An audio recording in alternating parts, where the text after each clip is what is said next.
Salut tout le monde, c'est Truthster pour une revue du jeu Automobiles, qui est un jeu que j'apprécie particulièrement. C'est un beau jeu qui est bien fait, qui est simple à apprendre et qui permet beaucoup de rejouabilité. Premièrement, pourquoi beaucoup de rejouabilité? C'est que dans le livre de règles, quand vous achetez le jeu, dans le livre de règles, il y a une section qui vous donne plusieurs configurations de cartes utilitaires. Donc, je vous donne un exemple. Pour la première partie, on vous suggère un agencement de cartes utilitaires que j'ai utilisé pour la première partie que je vous ai montré. Mais vous pourriez avoir d'autres agencements qui vont utiliser d'autres des cartes qui viennent avec le jeu. Donc, par exemple, vous pourriez avoir Fine Tuning, ou encore des voitures qui brisent souvent et facilement, ou encore une configuration où vous avez de l'argent, plein d'argent pour acheter plein de cubes. Une configuration qui fait un petit clin d'œil à Mario Kart, qu'on appelle le Rainbow Road Warrior. Est-ce qu'on va commencer à lancer des carapaces rouges sur les gens? Absolument pas, mais quand même. Et il y a finalement des configurations plus expertes. Donc, il vous donne plusieurs configurations différentes, qui fait que vous pouvez rejouer au jeu, puis pas avoir la même expérience d'une partie à l'autre. Autre avantage du jeu, comme je vous avais dit dans la mise en place, le plateau est réversible. Donc ici, vous avez Daytona Beach, le circuit célèbre de NASCAR, mais de l'autre côté du plateau, comme cela, vous avez Monza, le très célèbre circuit de Formule 1. Et ce qui est intéressant, petite parenthèse au niveau du matériel, quand vous jouez sur Monza, vous pouvez aussi vous permettre de renverser vos aides de jeu côté Formule 1. Donc côté NASCAR, côté Formule 1. Voilà qui est une belle petite pensée là, pour que ce soit encore plus réaliste. Et vous voyez que le circuit de Monza n'est pas du tout configuré de la même façon que le circuit de Daytona Beach. On a deux longues zones noires consécutives alors qu'on n'en a plus aucune de l'autre côté de la piste. En même temps, les zones gris foncé ne sont pas continues autour de la piste, chose qu'on a sur le côté de Daytona Beach. Si vous avez remarqué avec vos yeux de lynx, une personne qui joue gris foncé pourrait faire le tour de la piste de Daytona Beach sans jamais avoir à utiliser aucune autre couleur. Donc c'est une dynamique qui est très différente quand on joue sur le circuit de Monza. Moi, ce que j'aime beaucoup de ce jeu-là, c'est qu'il faut planifier. Il faut planifier à l'avance parce que les effets de chacune des cartes utilitaires sont super importants. Donc il faut prévoir, selon le nombre de cubes qu'on a déjà mis dans notre sac, quels seraient les meilleurs cubes à ajouter à notre sac.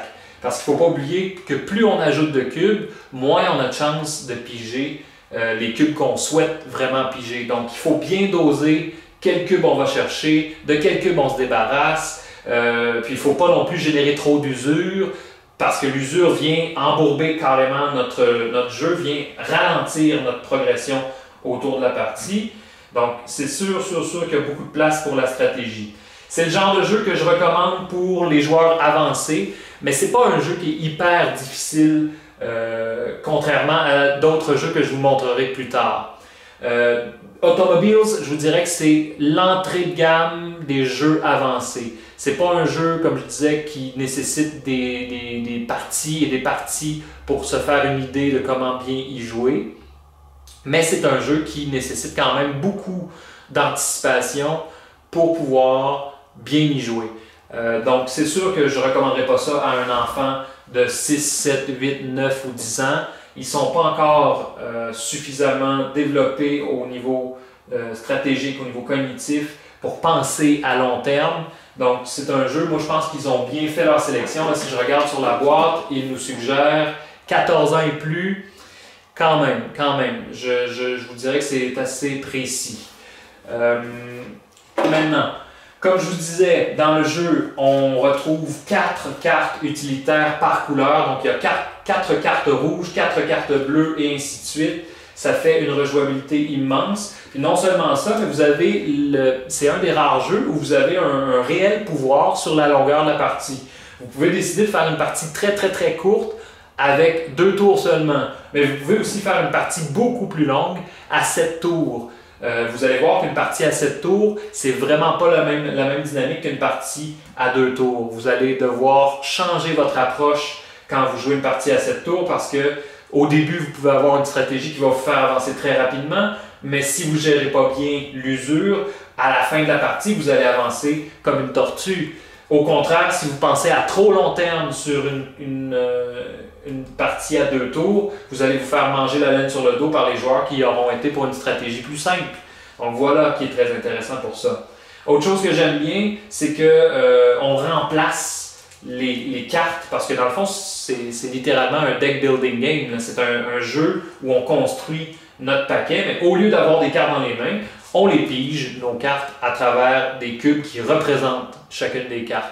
C'est une belle petite touche que je trouve intéressante. C'est le fun de piger dans son sac les petits cubes qu'on a besoin pour notre partie.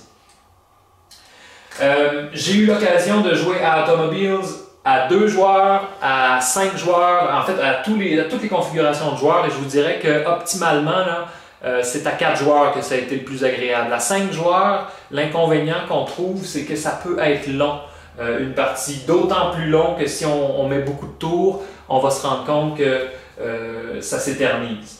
Donc 4 joueurs, c'est un bon nombre pour jouer à ce jeu-là. À 2 joueurs, c'est intéressant, mais ça vient couper un peu les stratégies. Par exemple, la carte qu'on a utilisée dans l'exemple de partie qui était votre boîte de vitesse, votre boîte de vitesse, elle est beaucoup moins efficace à 2 joueurs qu'elle peut l'être à une partie à 4 ou à 5 joueurs. Parce que si vous vous rappelez bien, cette carte-là dit que vous avancez d'autant de cases gris pâles que votre position. Donc si vous êtes 5e, vous avancez de 5 cases gris pâles. Et comme vous êtes 5e, vous avancez d'une case gris pâle en plus. Ça fait 6 cases gris pâles d'un coup là, pour chaque boîte verte, chaque cube vert que vous jouez dans ce tour-là. C'est immense, c'est un très très gros coup de pouce pour rattraper les premiers. Autre chose qui est très intéressante du jeu, c'est que même si vous ne connaissez pas bien la stratégie, c'est très très rare que votre adversaire va faire un tour d'avance sur vous, finir la partie un tour avant vous. Ça donne des parties qui sont relativement serrées. Si tout le monde aussi sait un petit peu jouer, vous pouvez être sûr que ça donne des parties qui sont très serrées en finale. Il n'y a pas quelqu'un qui va s'échapper comme un lapin et qu'on ne reverra plus puis qui va avoir gagné la partie dès le 2e ou 3e tour de jeu, là. Généralement, ça se tient très très très serré entre les joueurs jusqu'à la fin. Des fois, il va y avoir des joueurs qui vont avoir développé une stratégie que les autres n'auront pas développée. Comme dans beaucoup de jeux, c'est souvent ces joueurs-là qui vont avoir une victoire éclatante. Je vous donne un exemple. Si on avait continué la partie en exemple, le joueur qui est allé pour du bleu, le bleu c'est très très puissant comme atout dans ce jeu-ci. Si vous jouez un bleu, ça peut compter pour 2 gris foncés. Ça vous fait avancer littéralement de 8 segments autour du plateau pour chaque bleu. Et si vous jouez 2 bleus de suite, ça peut faire, dans le fond, 4 espaces gris foncés. Ça vous fait faire un quart de tour. Là. En 2 cubes, vous avez fait un quart de tour. Rajoutez là-dessus une poche qui est remplie de cubes gris foncé et noirs. Et bien là, vous allez faire presque un tour à chaque fois. Là. Ça peut aller très, très, très rapidement. Le dernier détail intéressant, c'est que le jeu qui coûte, si ma mémoire est bonne, une cinquantaine de dollars, vient déjà avec un petit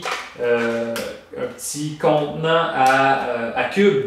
Donc on n'a pas besoin de s'acheter de contenant à cubes pour trier tout ça à chaque fois, ça vient dans le jeu de base. Donc ça, chapeau aux designers.